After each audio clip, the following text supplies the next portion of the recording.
Hi Hi. Shanta, how are you? Am I clear? Yes, yes, you are loud and clear. What about me? Am I audible? Absolutely loud and clear. Okay. So, how are you doing? Good afternoon. Good afternoon. I'm doing fabulous. How about you? Oh, yes, I'm just doing just okay. How has your day been so far? The day has been actually very interesting. Oh, Uh, yeah. So right now my husband he's traveling. So I am dropping my son to the school and picking him up usually. Otherwise, we split that responsibility. So every day I'm picking him up, and at the end of the day, the teacher shares what all is he doing. So today he's said a few things, and he responded and actively participated in an activity where he was. That's not what he was doing till last week. So that was very exciting for me, um, and that really put a cherry on the day. mhm. Yes. So, before we go further, I want you to introduce yourself to the viewers. Sure. Hi everyone. I'm Namita. I am co-founder and chief learning officer of Sparky. I come with an experience of over 15 years in education. Uh, what that uh, what that means is I started off as a teacher back in 2009 with Teach for India, and where I was teaching, in government school, and that's where my journey of being an educator started. After that, I taught in the U.S. and when I came back from the US in 2016, I joined one of the India's largest B2B edtech companies called Lead School, where I was heading their curriculum. And what I did over there was design their flagship English product, which is popularly known as ELGA, English Language and General Awareness. So that is where my interest in English started, and I worked there for close to 5 years, and then along with Anushri Kausab Jyotika, we started off Spark Studio, and from designing life class experiences to designing learning experiences for our users who come on Sparky, our AI English learning app. Uh, that is my role. That's what I do. Okay, that's interesting. So just one question from your introduction. Why did you leave US and come back to India? Because even I lived in Australia for around 8 or 9 years, but then we moved back. So people keep asking me this question often. I want to know why you left the US and came back to India. That was always part of the plan. That both my husband and I, we were very clear that we want to gain some experience internationally Hmm. and want to come back to India. Like that was always part of the plan. So we went in 2014 and came back in 2016 after gaining a couple of years of experience. And for me, I think teaching in the US, I was after completing 1 year of teaching there, I was promoted to a content team lead position. Mhm. What meant was creating content for not just my classroom but for my district. So in US, there's a district concept. So I Oh, think that's where the starting of creating content, like how you can use content at scale and how you can scale it, is what I learned in the US. And I was able to apply that skill set mm. at Lead as well. And of course, learn a lot more. Mm.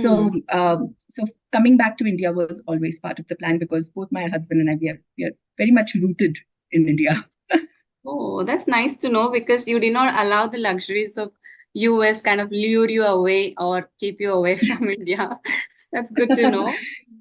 Yeah, since we are talking about English and English learning, I want to ask you, how adults learn is how different is how adults learn versus how children learn. Can children learn faster? Because when people say you have been learning since childhood, that's why you're so fluent. So can adults start at certain age and still become fluent without, like, after becoming an adult? So what is your opinion? Sure. Absolutely. I think everyone with the intention to learn can learn at any age. So age is not the factor. Mm-hmm. However, the pace at which or how quickly you can grasp something depends also on the amount of time you're spending on it. So what happens with children is, because there is a structured learning that happens for 8 to 9 hours for them, and especially the children who go to an English medium school. Mm. So for them, what happens is that there is 8 to 9 hours of structured learning that's happening in a language which is the medium of communication throughout the day. So the exposure and the environment that they are in is that language. So definitely, because of excessive exposure and a continuous practice, they tend to grasp the language faster Right. compared to other adults or anyone else. They Mm. would need to work a little bit more. So it is about ensuring that how much time you're giving and how quickly you're grasping. But Correct. ability to learn at every age is possible.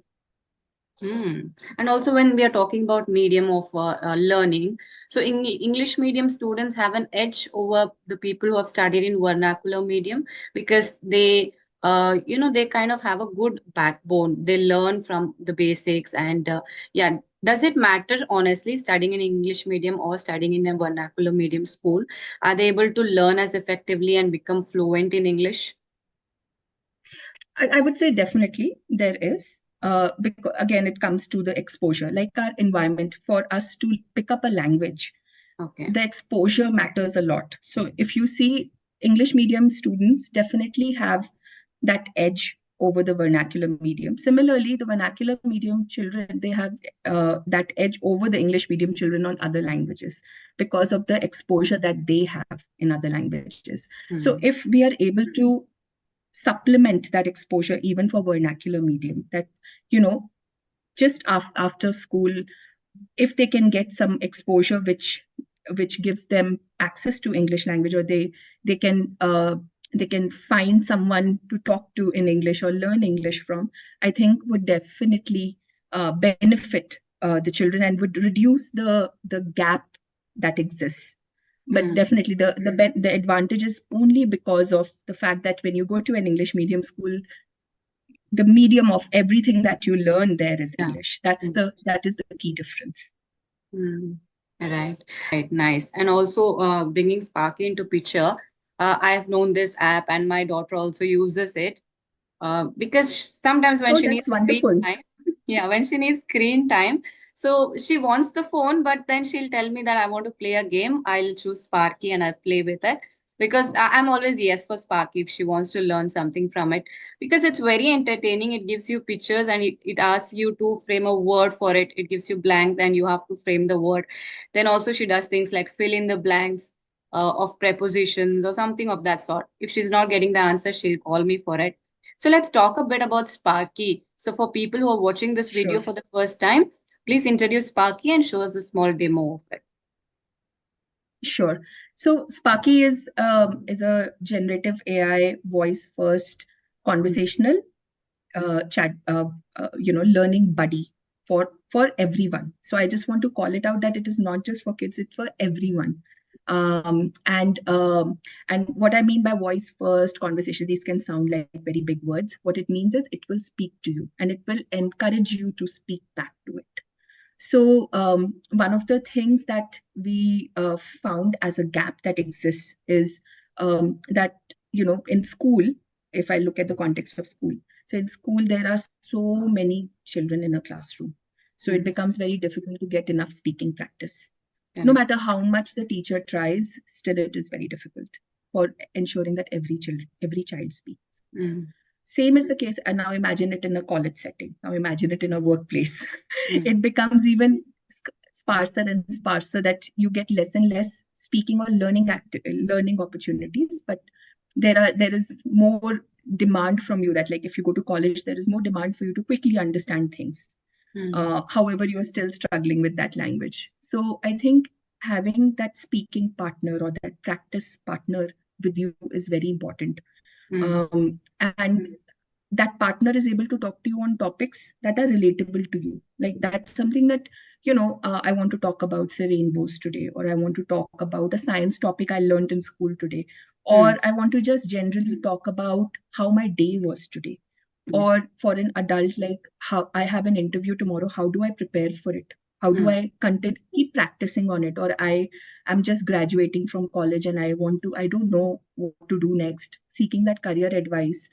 So there are so many ways in which Sparky can be used for different learners, and that is the key reason for our design. That how do we ensure that anyone, irrespective of their age, when they interact with Sparky, they are able to practice their English, ask their questions, learn something, so that it's not just solving one purpose, but it is ensuring that overall conversation that you're having with Sparky is enriching, and it is giving you some new information that you did not know before this. And let's see a quick demo of the same, that how you can ask a question to Sparky, and then Sparky will take away the load of flowing, getting that conversation into a flow, and it will help you get into a flow in that conversation. I think this demo is going to give you that indication, like how you can talk to Sparky on different topics. Okay, let's watch it then.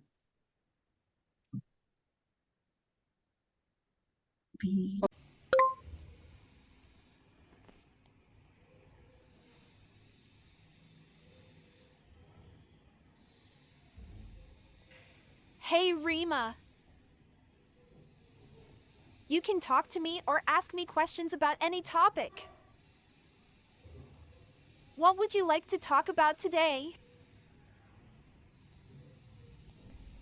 Hi Sparky, I need help with my English. So I will say some sentences. If you could tell me whether they are correct, or if they are incorrect, can you tell me the correct answer?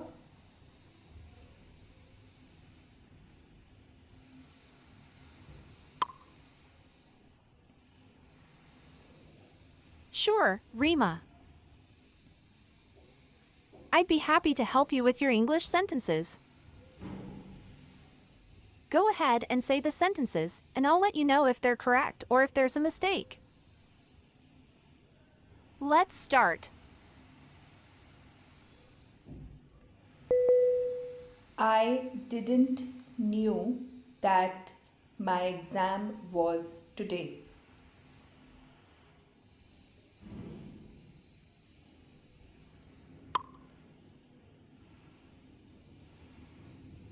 Did you mean to say I didn't know that my exam was today?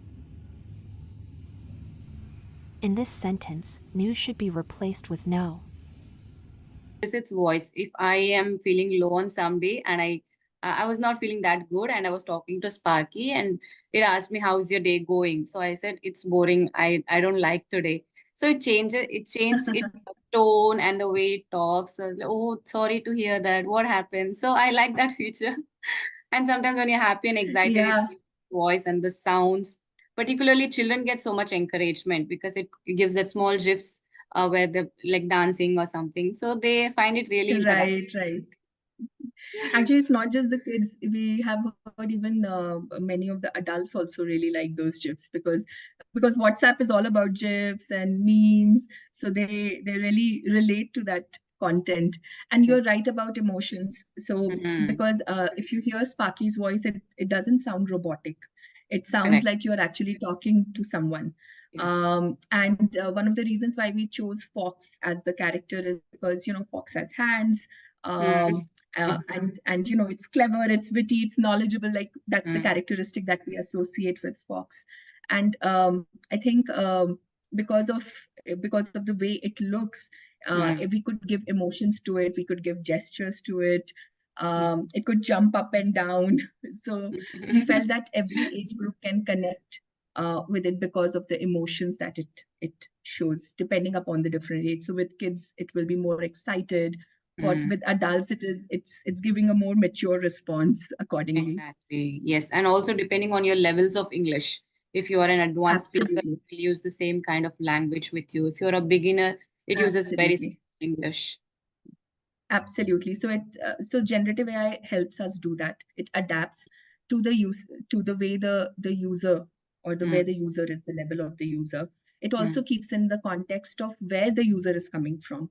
Right. So that is also something that we have kept in mind, so that the responses are not just age appropriate, but also have understanding of like where the user is coming from, and using those examples so that the language becomes more relatable to them, that they can connect with it. I would say, it's a good job what you guys have done with Sparky. So I just one last question, right? And when it comes to children, because you have dealt with the making of curriculum for children and teaching children as well. So now, at what age should we start talking to children in English? That's my first question. Second is, okay, yeah, children are going to English medium schools, but the kind of English they speak at school is different. Even my children go to school, a local school, which is of course English medium, but the kind of English they talk is very different compared to the professional English that we are talking Can now. you give me an example when you say very different? Um, maybe in terms of accent and I heard you. So these kind of grammar things. So that was my question. How should we start teaching English to children, even if they are not interested, because they're more comfortable in our native language? If they're not interested, how to teach them English, and at what age should we start talking to them in English at home? Got it. So Shanta, I think language is best. We learn it best when we are exposed to it. So the more you hear it around you, the more you see it around you, the more you realize that this is part of my day-to-day life. Because then only you feel the need for it. Otherwise, the kids who are young, they don't feel the need for it, because they can use gestures, actions, emotions. There's so many different ways of communication. But if we want to add words to their communication, we need to build a need for it. So, for example, by introducing daily activities, like brush your teeth, comb your hair, wear your dress, you can say the same things in vernacular language also. But using more English examples, because if that's what you want to build in kids, then building that daily vocabulary is very important, because then only they will realize, oh, I need to use it because I'm doing this on daily basis. And then slowly, as they start realizing that, oh, this is a language which I need to communicate, because the need needs to come from the learner, that I need this language to communicate. It will become part of their thought process, that I'm going to brush, now I will change my clothes, now I will go to school, now I need to study, I need to go play. So, and slowly, the vocabulary keeps expanding. So the best way is to give them that environment at home is to start really small by using vocabulary in their daily language, daily activities. And then rest, the school is already doing their part by introducing them to unknown text, something which is not necessarily related to them. So that's the part school is doing. But these are the easy, simple steps that any household can take for their children if they want them to start speaking in English today. Right, nice. And also, you've done so much in life, right? You have gained a lot of experience. You worked across the country and even in the US. So, what does it take to become successful in life? Because you're still at it, you are trying to push your limits, you're trying to work harder. So, what does it take to become successful in life? Okay, I think there's still so much more to do, Shanta. I think there are two things that really have guided me or got me where I am today. I think one is um, operating with very high levels of ownership. Like if there is something that needs to be done, I need to do it. So what that means is that sometimes I don't know how to do something, but that is okay. You know, taking that one first step is very important. And then, you will make mistakes on the way, but it's okay. But it is important to take that first step and to actually do something about it, to start thinking about it and not worrying about that I'm going to make a mistake. So that is one thing that has really helped me in who I am today. The second is, I think, just I would take it back to my parents. I think they really nudged me, and not just me, my siblings as well, like really nudged and pushed us that school alone, or where you're an educational institute alone cannot make you successful. Like just going there and doing whatever is imparted to you is not going to make you successful. You will have to figure out, or you will have to think about what more you need, or think about places where that make you uncomfortable. So for example, they used to really push us to participate in competitions, participate in challenges when we were young, that were outside of school, because they were like, "Ki, when you are in school, you are in a very comfortable environment. When you go to college, you're again a comfortable environment. Suddenly after college, the world will be an unknown place. So how do you respond or operate in those unknown settings is very, very important." So I think that exposure really helped, and that is something that I would urge to every learner, that do things that are extremely uncomfortable. Things that you don't know, or you feel that, okay, you know what, how can I do this? Or if there is any challenge in college, or if there is any competition in school, or if there is anything, any project that is coming at your workplace, which you feel is something that excites you, but you are not sure about how to go about it, it's okay. Just roll up your sleeves, take that initiative, and go for it. What is the worst that will happen? You may not do well in it, but it's okay. It will be a learning experience. So I think these two things really helped me becoming who I am today, and made me confident. That's right. Even I can relate with that aspect with my parents as well, especially my dad. He would always put me in, if the phone rang, it used to be a landline at that time. So he knew that some of his colleagues were calling, but he would be there and he would ask us to pick it because he knew we would be uncomfortable talking to them. They pick up, talk, greet them well, tell them things. So I can totally relate. He's the reason that I Yeah. speak English well. So that is really nice. Okay, so we come to the end of the session. Is there something you want to, any piece of advice for the learners? Anything? Sure. I think if the learners today, if you want to really start speaking an English language, I think there are two very easy, simple things that you can do today itself. One is start thinking about your daily activity, daily routine, and think about where you can add English to it. The second bit I would say is find a speaking partner, because there is nothing like having a speaking partner. So it could be someone who you look up to, somebody who's knowledgeable enough and can guide you, can encourage you, can mentor you. So finding that speaking partner is also very important. If you're able to do these two things today, I can guarantee that you can start speaking in English today. Wow, that's nice. Good advice for the learners. So, okay, then it was wonderful talking to you. Thank you so much for joining me today. So, you have a good Thank you, day. Shanta, for inviting me. Okay, bye-bye. Bye.